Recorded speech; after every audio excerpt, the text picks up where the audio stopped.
क्या आपने कभी सोचा है कि सबसे बड़ा धोखा आखिर देता कौन है? दुश्मन या फिर वही लोग जिन्हें हम अपना सबसे करीबी मानते हैं? इतिहास गवाह है, राज्य बाहर के दुश्मनों से कम और अंदर के विश्वासघात से ज्यादा टूटे हैं। और इसी सवाल का जवाब एक दिन आचार्य चाणक्य ने अपने शिष्य चंद्रगुप्त मौर्य को दिया था।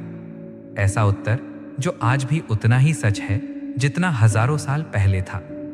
तो आइए उस अद्भुत संवाद को सुनते हैं। सुबह का समय था। मगध की एक शांत नदी के किनारे आचार्य चाणक्य और सम्राट बनने की राह पर चल रहे युवा चंद्रगुप्त मौर्य धीरे धीरे टहल रहे थे। चारों ओर सन्नाटा था, सिर्फ बहते पानी की मधुर आवाज और ठंडी हवा का स्पर्श। लेकिन इस प्रकृति की शांति के बीच भी चंद्रगुप्त का मन अशांत था। उनके चेहरे पर चिंता साफ दिखाई दे रही थी। चाणक्य ने एक नजर में सब समझ लिया। उन्होंने मुस्कुराकर पूछा, पुत्र, आज तुम्हारा मन इतना व्याकुल क्यों है? चंद्रगुप्त कुछ पल मौन रहे, फिर बोले, गुरुदेव, मैं लोगों पर विश्वास करना चाहता हूं, अपने सेवकों पर, अपने मित्रों पर, अपने रिश्तेदारों पर, यहां तक कि विद्वानों पर भी। लेकिन हर बार कोई न कोई मेरा विश्वास तोड़ देता है। कोई राज उजागर कर देता है, कोई मुश्किल समय में साथ छोड़ देता है। आखिर सबसे बड़ा विश्वासघाती कौन होता है? चाणक्य हल्के से मुस्कुराए, फिर बोले, पुत्र, यही प्रश्न हर युग में हर बुद्धिमान व्यक्ति के मन में उठता है। दूर बैठा शत्रु उतना खतरनाक नहीं होता जितना वो व्यक्ति जो तुम्हारे बिल्कुल पास खड़ा हो। आज मैं तुम्हें 4 ऐसे लोगों के बारे में बताऊंगा जिनसे हमेशा सावधान रहना चाहिए। पहला व्यक्ति, केवल स्वार्थ के लिए साथ रहने वाला सेवक। चाणक्य बोले, जिस सेवक की निष्ठा केवल धन पर टिकी हो, उसकी वफादारी कभी स्थायी नहीं होती। ऐसा व्यक्ति तुम्हारे साथ नहीं, तुम्हारे लाभ के साथ जुड़ा होता है। जब तक उसे फायदा मिलता रहेगा, वो तुम्हारे लिए काम करेगा। लेकिन जैसे ही कोई दूसरा उससे ज्यादा कीमत देगा, वो बिना सोचे तुम्हारा साथ छोड़ देगा। इसी बात को समझाने के लिए चाणक्य ने घटना सुनाई। एक राजा ने अपने सेवक को उसकी मेहनत से प्रसन्न होकर सोने की थैली भेंट की। सेवक ने वफादारी की कस्में खाईं, लेकिन कुछ ही दिनों बाद पड़ोसी राज्य ने उसे उससे 2 गुना धन देने का प्रस्ताव रखा। लोभ उसके चरित्र से बड़ा निकला। उसने राज्य की गुप्त योजनाएं, सैनिकों की जानकारी और किले की कमजोरियां दुश्मन को बता दी। परिणाम, राज्य पर हमला हुआ और विश्वास बेचने वाला सेवक हमेशा के लिए गायब हो गया। चाणक्य बोले, पुत्र, किसी व्यक्ति की निष्ठा उसके शब्दों से नहीं, उसके कठिन समय के व्यवहार से पहचानी जाती है। दूसरा व्यक्ति, हर समय आपकी झूठी प्रशंसा करने वाला मित्र। चाणक्य ने आगे कहा, सच्चा मित्र वो नहीं जो हर बात पर तुम्हारी प्रशंसा करे। सच्चा मित्र वो है जो तुम्हारी गलती देखकर तुम्हें रोक सके, जो तुम्हारे सामने सच बोलने का साहस रखे।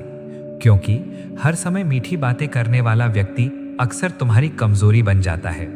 उन्होंने तक्षशिला का एक उदाहरण दिया। एक राजा का ऐसा मित्र था जो उसके हर निर्णय पर कहता, महाराज, आप कभी गलत नहीं हो सकते। धीरे धीरे राजा अपनी गलतियों को भी सही समझने लगा। किसी ने उसे सच नहीं बताया और यही चापलूसी उसके पूरे राज्य के पतन का कारण बन गई। जब राज्य समाप्त हुआ तो वही मित्र दुश्मनों के साथ खड़ा मुस्कुरा रहा था। चाणक्य बोले, जो व्यक्ति तुम्हें केवल वही सुनाए जो तुम्हें अच्छा लगे, वो मित्र नहीं, तुम्हारे पतन का रास्ता है। तीसरा व्यक्ति, आपकी सफलता से जलने वाला रिश्तेदार। कुछ देर मौन रहने के बाद चाणक्य बोले, हर रक्त संबंध विश्वास का प्रमाण नहीं होता। जब ईर्ष्या किसी रिश्ते में प्रवेश करती है तो सबसे पहले विश्वास मरता है। उन्होंने महाभारत का उदाहरण दिया। पांडव और कौरव एक ही परिवार के सदस्य थे, लेकिन दुर्योधन पांडवों की बढ़ती प्रतिष्ठा और सफलता सहन नहीं कर पाया। उसने सामने अपनापन दिखाया, लेकिन पीछे षड्यंत्र रचता रहा। अंततः वही ईर्ष्या महाभारत जैसे विनाशकारी युद्ध का कारण बनी। चाणक्य बोले, जो व्यक्ति तुम्हारी सफलता देखकर खुश न हो, उससे अपने भविष्य की योजनाएं कभी साझा मत करना। चौथा व्यक्ति, ज्ञानवान लेकिन वफादार न होने वाला विद्वान। अब चाणक्य का स्वर और गंभीर हो गया। उन्होंने कहा, सबसे खतरनाक शत्रु वो है जिसके पास ज्ञान तो बहुत हो लेकिन चरित्र न हो। ऐसा विद्वान तुम्हारी हर कमजोरी जानता है, तुम्हारी योजनाएं, तुम्हारे रहस्य, तुम्हारी शक्ति, सब कुछ। अगर उसकी निष्ठा डगमगा जाए तो वही ज्ञान सबसे बड़ा हथियार बन जाता है। उन्होंने बताया कि एक राजा ने अपने दरबार में अत्यंत बुद्धिमान सलाहकार रखा। राजा को विश्वास था कि वही उसके राज्य की रक्षा करेगा, लेकिन धन के लालच में उस विद्वान ने सारी गुप्त जानकारी शत्रु को सौंप दी और कुछ ही समय बाद पूरा राज्य बर्बाद हो गया। चाणक्य बोले, ज्ञान महान है, लेकिन बिना चरित्र और निष्ठा के वही ज्ञान विनाश का कारण बन जाता है। अंतिम शिक्षा।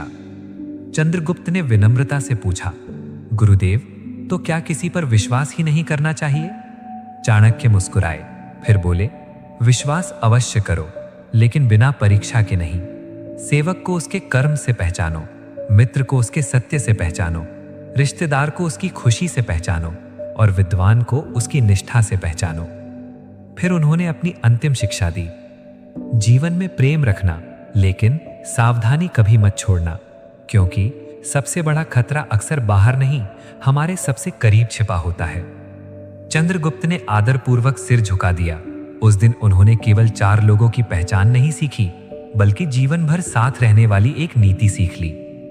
दोस्तों, चाणक्य की ये बातें सिर्फ प्राचीन भारत के राजाओं के लिए नहीं थीं। आज के जीवन में भी ये 4 तरह के लोग हर जगह मिल सकते हैं, ऑफिस में, बिजनेस में, दोस्ती में और कभी-कभी अपने ही परिवार में। इसलिए विश्वास कीजिए, लेकिन आंखें हमेशा खुली रखिए। यही है चाणक्य की नीति और यही है बुद्धिमानी का सबसे बड़ा कवच। अगर आपको ये वीडियो पसंद आया हो तो इसे लाइक करें, चैनल को सब्सक्राइब करें और कमेंट में बताइए आपके अनुसार सबसे खतरनाक विश्वासघाती कौन होता है।